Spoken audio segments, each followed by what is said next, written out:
Welcome back to Walsall Fan TV, the joy and the pain. We have FA Cup weekend coming up, and the mighty, rampant Southampton are the team we're going to be facing. We're all heading down there, 2,100 tickets. It's going to be a good one. If we want to talk about EFL knowledge, we know who we need to talk to, Gabriel Sutton. Hi, Simon. Well, good to be on. Thanks for having me. Great to see you. Happy New Year. And we're Happy back New Year. on it, aren't we? What did you get up to for New Year's Eve? Did you go out or watching in Jules Holland? Or? Oh, no, nothing quite as crazy as that. My friend, Dazzling Dave, who runs Wolves Fan TV, we've sort of managed a regular thing, really. It's the third year running. We've gone up there. So I've gone up there as a family and some of his mates and some of his family and that sort of stuff as well. And had a nice, relaxing night. We did play a game, Follow the Herd. I don't know whether you've heard that. But I've not heard of that. Not heard of it. I hadn't heard of it before. It was quite good, actually. We'll talk about that in further detail at some point. But this is all about Southampton. Yes. Southampton are absolutely flying, aren't they? They've got a draw away at Norwich, but they have been rampant at home. 2-1 Plymouth, 5-0 Swansea. Bet Russell Martin enjoyed that, didn't he? Yeah, I suppose so.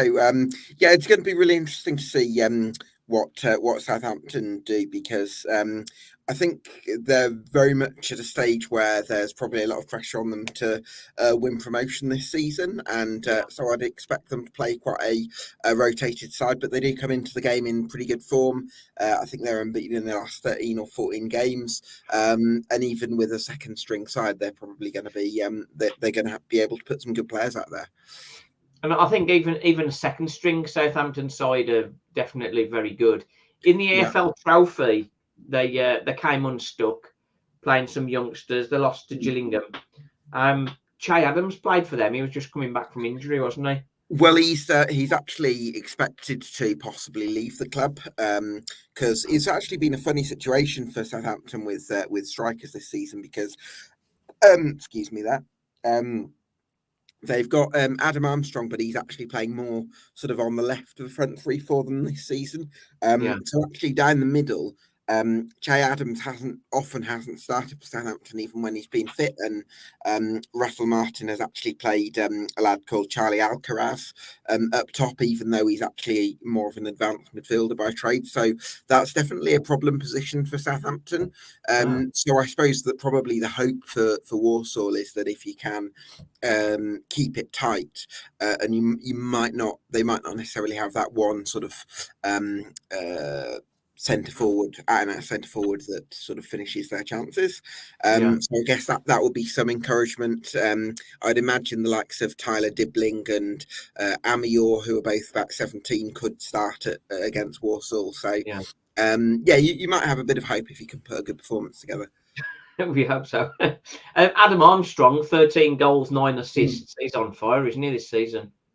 Yeah, he is. As I mentioned, he's kind of playing more off the left, because what Russell Martin wants from his main centre forward is actually someone who drops in. And again, it's Armstrong isn't really the type of striker that does that. He's more someone who likes to run onto things. So that's why he's played a bit more out wide. I think he needs a rest, doesn't he? Possibly, yeah. He's certainly played a lot of football. So, again, I would probably imagine that he might not necessarily start that game. So, it's one thing to look at who's been starting for Southampton, but it could be a different team to what we've seen. Just kind of looking at their bench from the 1-1 draw at Norwich, I would imagine, as I mentioned, Amior and Dibbling might come in. I would think maybe Ryan Fraser will come in as well. He's been quite effective from the bench this season. Shay Charles, by the way, was something like £11.5 million signing from Man City. He's probably the one. He's probably the reserve option that they're going to bring in. So that kind of shows you a little bit what you're up against. But he's a very sort of cultured, deep-lying playmaker. But I guess if you've got sort of players that can really press him, he can be vulnerable to dialing on the ball a bit much. So I would imagine that Matt Sadler will be thinking, who have we got that's really going to sort of get after Do you know what? I'm just trying to think actually in terms of options that you've got, players that would sort of harry their sort of number 6, if you like, because Jamil Matt's not particularly mobile, is he? No. I suppose you've got Freddie Well, Draper who might be able to do that job. Freddie Draper will be doing that, and likely to start alongside him is Douglas James Taylor. Oh, okay. Douglas James Taylor, he's only had sort of very few cameos, but he started against Grimsby and was excellent, to be honest. It was that run for the was it the equaliser down the left? Yeah, that's it, yeah. He sort of latched onto a ball down the left, and I mean, do you think he could? Because he's been a bit hot and cold for Walsall, hasn't he? But I think he needs game time. There's a rumour that he's going to go to Drogheda. Right. But I think at a point where he's starting to break into the Walsall first team, the only reason I think he should go there is if Walsall are bringing in strikers that are sort of going to be way past where he's at. It'd be ironic, wouldn't it? Because he sort of had 18 months at Walsall where he's not quite, been a little bit hot and cold, had some decent moments, but not really caught fire. Yeah. And then the one moment where he's probably closest to catching fire and then went, that would be a frustrating one, I imagine, wouldn't it? Well, that's right. I think we know Freddie Draper. I think he's going to play. He did go off on Tuesday, but or New Year's Day rather, but that he was just tired, I think, rather than injured. But he's likely to be moving on. DJ, he had a good game. I wondered because DJ hadn't had any game time, and he's obviously going to be aggrieved at the fact that he's not played. But considering all that, he played very well. He had an opportunity to shoot. He had that little tap in, didn't he, where he sort of fell into the net, didn't he? Yeah, that was the last minute. That was the last minute. But prior to that, I think it was the goal to put us 2-1 up. He had a chance, and he laid in Jack Earing instead, rather than taking the shot himself. So that evokes really a team mindset, rather than somebody who's fell out of favour with the club and he's just trying to feather his own nest, as it were. Sure. So fair play to him for that. Yeah, definitely. I still think when you look at Danny Johnson, his main strength is very much poaching from close range. I would maybe suggest in this kind of game against Southampton, you'd want, if you play with 2 up top, you'd want both your centre forwards to be constantly at it against the ball. And maybe I would say go with Freddie Draper and Doug Taylor if he's there, with maybe Hutchinson in that sort of free role in midfield. Because Hutchinson, by the way, I've been really impressed with lately. Well, there was rumours he was going to Stockport, but hopefully that's not the case. He scored a hat-trick against Gillingham, and then after that, he sort of went off the boil massively for 6 games, but then he's back on it. One of the catalysts for that, Jack Earing, is fit now. And where Walsall had been playing 2 or 3 defensive midfield players, we've now got Comley effectively playing CDM, and you've got Jack Earing and Hutch, who are both attack-minded players. And Hutch now has somebody alongside him who he can sort of play with effectively. And Walsall are looking 3 times the team with them 2 playing. Really, really pushing us forward and really attacking teams. I was thinking against Southampton, because Walsall have been playing a higher press lately, but the likes of Southampton are used to teams trying to press them, aren't they? They'll probably be able to break. I would suggest that's your best bet in terms of actually getting some joy against them, because I would maybe think that if you sit back too much and let them get into their rhythm, that's kind of what they want. Whereas if you're aggressive against them, they've got players like, for example, if Shea Charles starts, or I always think Bednarek, who starts at centre-back for Southampton, he's not actually that great on the ball. So they've got someone called Jack Stevens, who's had a few substitute appearances since coming back from a long-term injury, but there's a chance he might not be fully sharp. So I would say try and catch them on the ball in their own defensive third. Yeah, we have been winning the ball high up the pitch quite well recently. Right. I think just sort of stepping back just a short while, everybody was sort of expecting Matt Sadler to get fired, to be honest. Ben Boycott came over, I think, put an arm around him, spoke to all the players and sort of G'd him up and reminded him what he'd promised the fans, and that would play attacking front foot football. And since then we have done, and suddenly we look twice the team. You know what? Fair play to Ben Boycott, because I wouldn't necessarily have agreed with the decision to appoint Matt Sadler, and I reckon I probably might have been the one in the camp of maybe making a change earlier in the season. But what I would respect is I quite like that Ben Boycott has shown leadership in that position by sort of being very clear one way or the other, and I think that sort of clarity definitely helps from the point of view of the fans and the players, where when there's sort of a limbo situation and the owner is actually keeping a sort of a distance from it, that's when the situation becomes a little bit more precarious and there's a bit of anarchy. So I quite respect the fact that Ben Boycott's been open in his support for Matt Sadler, and fair play to him for that. And I, again, just to sort of reiterate, I really do like what Ben Boycott's brought to the club personally, and I really feel that you're in the right hands. Yeah, definitely. I think with his statement, he wasn't 100% backing of Matt Sadler. But I think Matt Sadler knew that his time would be up if he didn't turn things around. But then beating Notts County away and then beating Crewe at home, that was sort of like, hang on, this guy's got a chance of staying. And then when we beat Wrexham, it was like, okay, this is going to be all right now. And then what do you think sort of prompted that, Simon? Do you think it's a personnel change, or do you think, what is there anything in particular that sort of flipped the switch for Walsall? It's funny, actually. We had a fan chat last on the 2nd January, and I asked that of the guests. What's that one person that's the catalyst? And we had several. Brandon Comley at CDM, he's much more composed on the ball than Ryan Stirk, and he sort of helped to steady the ship. A massive difference has been the Priestley Farquharson. Yeah. Isn't that interesting? Because we were saying that when I've come on the podcast previously, that Farquharson's return could make a big difference, and it does seem to be like that. Oh, it's massive. I think the fact that he's there now, and he is I saw him after the Wrexham game, and I can only say one word to him, really: immense.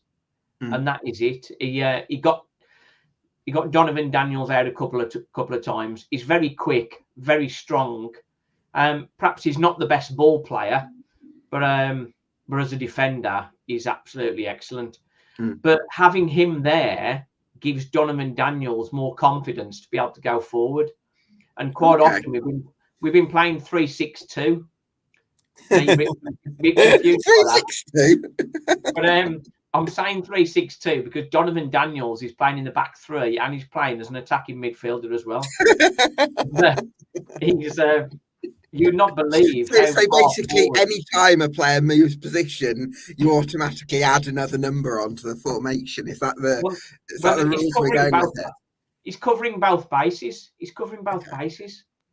If next time you watch the Sadlers, you'll see he is everywhere. Donovan Daniels is sort of helping support the attacks. You don't expect one of your back when you're playing back three. You don't expect that anybody from that back three to be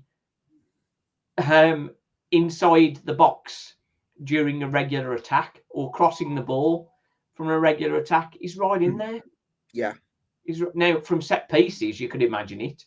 But I mean, it's interesting you mentioned that, Simon, because one of the things I've seen recently is Liam Gordon, which I wouldn't actually have associated with Liam Gordon until the official club kindly corrected me on this.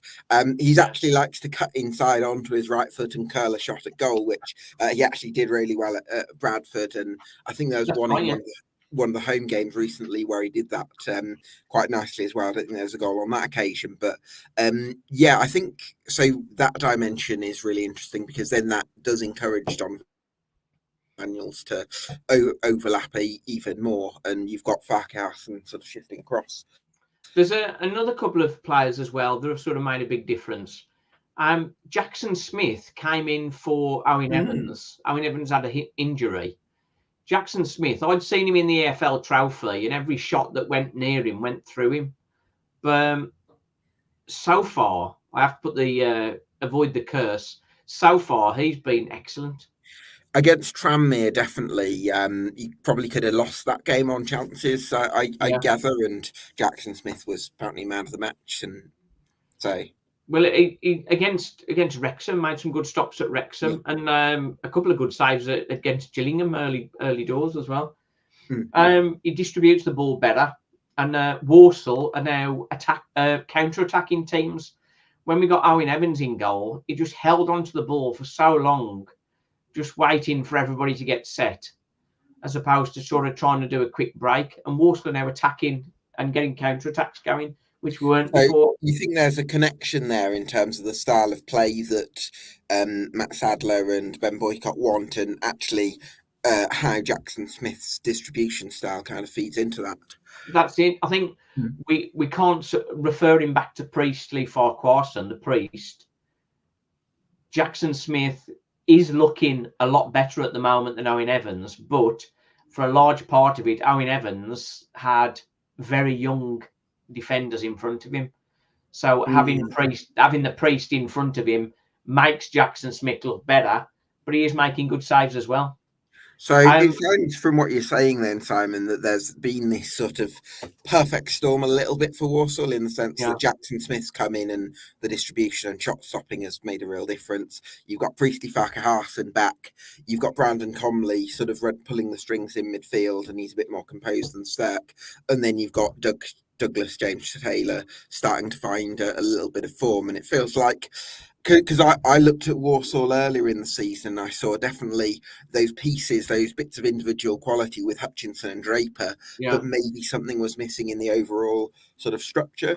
But now you've got a bit more in terms of being a rounded side and maybe not relying so much on those individuals. Well, I think with the Priest and Comley, you've got some experience in there, where we're a very young team, really. But there's one other player that sort of made a big difference, and that's Jack Earing. When Jack Earing was playing for us under Mike Flynn, he kept playing him deeper and deeper and deeper. He was like almost playing him like a CDM, but he does like to get forward. And he had a cameo against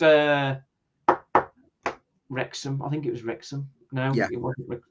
Do you know, I actually don't mind, from an outside perspective, and obviously I don't watch anywhere near as much of Walsall as you do, Simon, but I actually don't mind the idea of Jack Earing a bit deeper, because I think he's got a lovely left foot, and he seems to, is there an argument for having him on the ball a bit more than maybe you would if you had him as number 10? Well, it was the cameo I mentioned was against Crewe, and he almost scored in injury time against Crewe. That was an excellent chance. It was a free kick on the halfway line, and he sort of drifted into the middle, into the centre forward position. And they were expecting us to spray it wide, and they just played it straight down the middle. He turned the defender and had a shot to the left post. And the keeper got down well, in fairness. But it just showed his alertness. And then, of course, against Wrexham, the 1-2 and running past three of their defenders to slot it home was again another one. But I think it's his link up with Isaac Hutchinson with the Hutch. Oh yeah, do you know, I love the idea of that, Simon, because it's felt like Hutchinson, because he has been such a big part of your threat, opposing teams maybe put an extra man on Hutchinson, whereas if you've got Earing coming into those spaces as well and bringing that link-up play, it opens everything up. And then if you've got two players around those kind of areas, it's just very difficult for opponents to stop. Well, the difference recently, because of that, we're getting balls into the centre forward. Rather than always going for a cross when we've got strikers who aren't particularly they're exposed, really. They're not perfect for heading the ball and that sort of stuff. The crosses haven't been great quality. And a lot of our attacks have fizzled out. The ball's coming in for a cross and it's just been headed clear, and that's chance gone. What's the state of play with Tom Knowles at the moment, Simon? Are we thinking, is he still playing wing back, or He's you know, still we playing thinking? right wing back, Tom Knowles. You like him, don't you? Well, I see. I've definitely seen him play well at wing back, but I'm sure people have said that maybe that's not his best position, or maybe his form's been a bit hit and miss this season. I spoke to his dad, and I've also spoke to Tommy Knowles, and they're both saying the same as I am. He's so frustrating, and Tom Knowles said himself, he says, I'm so frustrated with his game because he's got some superb attributes. He's got tremendous energy, tremendous footwork and pace. It's just his final ball. What I said to him was, I pointed out DJ. I said, you need to have a chat with that man. It's the coolness in those key moments. If you can just make that transition, then the sky's the limit for him. But I think so far this season, 1 goal, 2 assists, I think it is. From a right wing back, he's nowhere near good enough. But saying that, Liam Gordon has been consistent. But again, he's not really contributed many assists. All the assists are coming. Well, Donovan Daniels has got more assists than Knowles and Gordon combined. Interesting. Which that tells you what Donovan Daniels. That does surprise me, because I very much traditionally think of Donovan Daniels as very much conventional centre back. I mean, in a way, I'm impressed that he's been able to evolve his game. I do actually wonder a little bit that, because I would have thought before, if you'd asked me before this season, Simon, I would have said Liam Gordon. He's a direct left wing back who kind of gets up and down. That's kind of the reputation that I'd sort of associated with him previously. Yeah. And Donovan Daniels would be a bit of a no nonsense centre half that would generally sort of stay in his position and be very solid. And I really like him as a defender. But I feel like this season we're seeing maybe new aspects to their respective games, and maybe do you give a little bit of credit to Matt Sadler to be able to find those new levels or new dimensions to some of these players that maybe we haven't seen previously? Well, speaking to one of our fans about a couple of months ago, really, and it was Matt Sadler. It was the debate over Matt Sadler, and it's the football's better, but I've got no statistics to support that. That was the It seemed better, but we weren't really getting better results. But of late, that's starting to click together with having a few of those players come back. So yes, some credits to be given for that. I think Matt Sadler still has a lot to learn. He doesn't seem to be developing the young players. Like Douglas James Taylor is a perfect example. We had him on loan for a year from Stoke. We've signed him up on a contract. And then because we haven't got a youth team, he's getting no game time. He's just getting his training, and he's not always on the bench. Yeah. And then when he's on the bench, he's hardly getting a touch. And you can say the same for Joe Fowkes, Ronan Mayer. They need game time, don't they, at that age? I mean, from an outside perspective, I'm quite conscious that, not to sort of rake up the past too much, but Jamie Fullerton did a lot of damage to the academy, to sort of the youth setup at Walsall. Yeah. And I do wonder if the club on some level is sort of still facing some of the consequences of that. And then you've appointed a manager in Michael Flynn, who definitely does his best work with more experienced players. So you're looking at a 3 or 4 year period, maybe a bit shorter than that, but where actually what's been done in the academy, it's a bit of a rebuilding phase. That's just my, I'm not as close to the issue as you are, but I understand that. I understand that. But when you look at the players that have come from the academy, the likes of Fowkes and Ronan Mayer, and as I say, Douglas James Taylor, not exactly through the academy, but similar. You've got to develop those players and give them regular game time if you want to develop them. I mean, like Joe Fowkes has not had a kick since probably end of August. Well, I suppose let me pose a couple of counter arguments to that. First of all, Joe Folks, when Okagbu came in, it was because there was a vacant position on the right side of defence. So there's a call for him to come in. I suppose with Folks, I think I'm right in saying he's a left back, right? It's right back. Oh, he's a right back. Okay. But it's not. So you'd have probably played him over Tommy Knowles. Well, Joe Folks is more of a right back. Tommy Knowles is more suited to right wing back, and Okagbu is more of a right-sided centre half. Okay. So if you're playing a back four, you would think that Joe Folks would be the man for that job. But for a period of time, we were playing a back four, and he still never got a sniff. And so okay, well, I'll sort of concede that side of it then. But I would say maybe in the case of Ronan Mayer, you've signed Ross Tierney and you've got Isaac Hutchinson, who's been fantastic this season overall. Yeah. And then there's Jack Earings back fit now. So would it be sort of the competition for places that's meant that you've not been able to give? You'd think that Ronan Mayer would go out on loan again. But the latest murmurings are that he doesn't want him to go anywhere. Okay. But they need game time, don't they, at that age? Mm. You need to be playing games to develop your game and develop your strength. Ronan Mayer went out to Rushall Olympic and did very well for them. Yeah.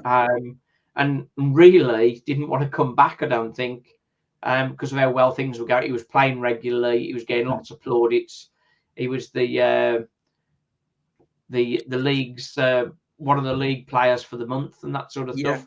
I mean, is there a world in which you kind of drip Ronan Mayer into the team and give him a few substitute appearances in the second half of the season, and then in the summer, Isaac Hutchinson will probably get offers, I would imagine. So then there might be a bit more of a space to build a team around Ronan Mayer and see what he can do, with maybe him coming into the side a bit more towards the end of the season. Could that be part of the thinking? Possibly. I think Ronan Mayer he's looked pretty good whenever he's come on, to be honest, but he's not come on often. He brought him on right at the very end against Grimsby. I think he was planning to bring him on for the last 20 minutes, but Douglas James-Taylor had a head injury and they weren't sure whether he was going to stay on or go off, so he was waiting for that before he made the decision, which meant he ended up having about 6 minutes at the end of the game, which is unfortunate. He's not going to get a run in the cup because he's cup tied. He played a couple of games for Rushall in the cup, which was a great experience for him. So I'm sure he enjoyed that. But means he misses out on the trip to St Mary's. I would expect him to get some league minutes towards the end of the season once it's clear that you're not going down and you're not staying up. He'll probably get longer and longer run outs and maybe throw in the odd start, and hopefully that can build his confidence going into pre-season when he'll have maybe more of an extended opportunity to impress. Are you saying you think Walsall won't make the playoffs then? Do you think you will? Well, the way things are going at the moment, obviously we're on a purple patch, but we can't rule out a playoff challenge at this stage. I'm so used to seeing Walsall in 16th. I need to have another look at the table. Walsall 11th. Actually, you're only 3 points off. I didn't know you were only 3 points off. So yeah, I think that caught up on me actually, Simon. Yeah, it surprised Walsall fans as well. It surprised us. We didn't expect it, and we didn't expect to beat Wrexham. And it was the first time we'd scored 6 away since 1948. So it was a big, surprising away win as well. What was that day in 1948 like, Simon? I don't think the YouTube was about then, was it? So I can't. I think the only time we've scored 6 before that was Bristol Rovers. I don't even remember that one, to be honest. I remember a 5-3, but I don't know where the 6-1 came from. Anyway, we've got a comment on here. Edward Atkins, if Douglas James-Taylor goes, we're going to need 2 forwards. I would look to sign Hutton from Swindon. Isn't he good? Oh, Romeo Hutton. Yeah. from Swindon. Oh, he's a right wing back. Now that's he's mixing his drinks, I think there. Who would be a good striker for Walsall right now, you think? Oh, that's a great question. So you're kind of looking at either the non-league scene if you want to invest in someone from a league or two below. You're looking at the loan market, possibly an under-21s pickup from someone in the Championship, or I would guess maybe someone else in League One or League Two who's maybe not getting the game time that they would want. Yeah, it's a really tricky one for me to sort of pick it out off the top of my head. So I would maybe say, yeah, you might have to come back to me on that one. I'm not sure I can come up with one off the top of my head. I mean, what profile of striker do you think you're going to be looking at? You know, someone on the old side, or I think somebody more experienced. To be honest, the perfect guy for me would be Danny Johnson. But I'm not sure whether, as I say, against Grimsby, he looked very much team player. We'd seen privately after the Wrexham game, he had a bit of a spat with the chairman, with Lee Pongit, saying he was fed up because obviously he didn't get a game against them, and again he hadn't got a game, and then he scores and gets an assist at Grimsby. And then Walsall, almost teasingly, put out the stats. That's 20 goals in 50 appearances for DJ. So why would you not be playing him? I mean, he's a finisher. I suppose the question is, does he fit into the way Matt Sadler wants to play? Because it's more than just about finishing ability. You need other attributes sometimes. Well, so. the key thing, at the start of the season, Freddie Draper, yes, he's done very well for us. And it's been quite isolated. But since we've gone to 3-5-2 again, and we've got the Hutch and Earing attacking better, everything's much closer to the strikers. And that's where DJ will love it. Incidentally, DJ is not gonna try and bring a ball down after a 40-yard pass and do much with it. But when there's balls around the edge of the box knocking into him, he can just turn and shoot. That's perfect time for Danny Johnson. So as far as who's the best player to come in, I think it's Danny Johnson if he's not had enough from what's gone on. I'd like to revert back to the who would be suitable up top, because I have just had a little bit of a look at strikers in League Two. Wrexham are going to be in the market for one or two strikers. They've already got Paul Mullin, and they've got a lot of strikers, so there's a possibility that one or two could be offloaded. They've got a lad called Sam Dolby, who's a pretty willing runner and very hard-working striker who could fit into what Matt Sadler wants, especially from the pressing point of view. And who was the other one who I had in my mind? Donovan Wilson at Grimsby Town has a very good minutes to goal ratio. I'm not 100% Is it Grimsby, yeah? Yeah, Donovan Wilson at Grimsby. He's I don't know what his minutes to goal ratio is unless I had to look it up right now, but I'm pretty sure it's pretty strong. So goals per 90, strikers, Donovan Wilson. I'm sure total Donovan Wilson should be pretty give me a moment. Donovan Wilson, 0.5 goals per 90 minutes. So effectively that would suggest, with very simplistic logic, that if Donovan Wilson played 90 minutes in two games, he'd score in one of them. But he's not starting for Grimsby because they've got Danny Rose up top, who's more of a focal point. He's very good, Danny Rose, isn't he? Yeah, very good. And David Artell likes a 4-3-3, which leaves you with only the one out and out centre forward. So how old is he, Donovan Wilson? He's 26. 26. That's a good age then. If he's a pretty quick. He's a pretty quick striker that likes to run onto through balls, which we've got that with sort of Earing and Hutchinson and Mayer. So I would say Donovan Wilson and Sam Dolby would be my suggestions, because I think either of them could be offloaded. Somebody asked me, I think it was on TikTok, I think, Josh Gordon, would we like him back? Because he's not playing much for Barrow, is he, or is he? Well, is he still up? I don't think certainly isn't playing much for Barrow. Where is Josh Gordon now? Well, I think he's still at Barrow, but he doesn't seem to be playing. Now he had an injury, but I think... No, he went to Burton Albion.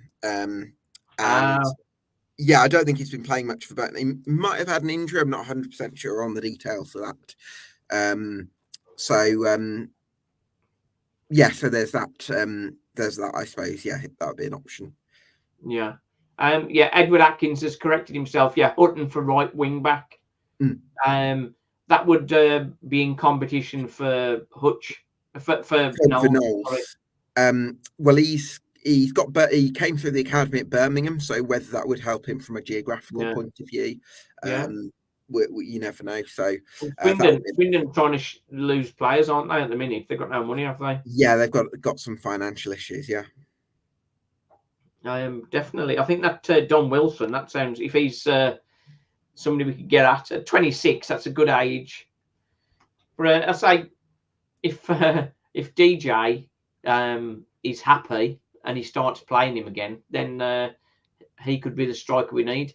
The problem for Walsall, we don't want what happened last year. We're actually better off on points this time last year, but then DJ went back and we'd lost our goal threat. And then everything went pear-shaped. So maybe getting DJ for the second half of the season could be there. Who's your call for top three then?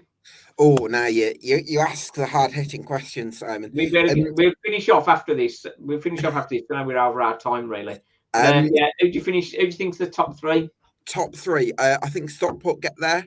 I think they'll win the league. I think Mansfield are a very good side. I think they get into the top three. And I said Barrow at the start of the season, so I'm going to stick with them. Do you know? I think that's pretty much that is the top four at the moment. Mansfield win the game in hand, they go top. But Wrexham are going to win the league for me. Okay. I think Wrexham are, even though we beat Wrexham, they were very good. They were very good. And then final. Southampton, Walsall, score prediction. 2 on the Saddlers. 2 on the Saddlers. That's what we want to hear. We're just having a nice day out. Over 2,000 Walsall fans. Nice day out. If we score a goal, I'll be happy, regardless of the score. But I think a 1-1 draw would be a nice outcome, wouldn't it? Yeah, get them for a replay. Hopefully get some TV money. Yeah, that's it. Nice one. Good to see you again, Gab. Yeah, likewise, Simon. Thanks for having me. Join the pain, champion. Thanks for watching, everybody. Cheers.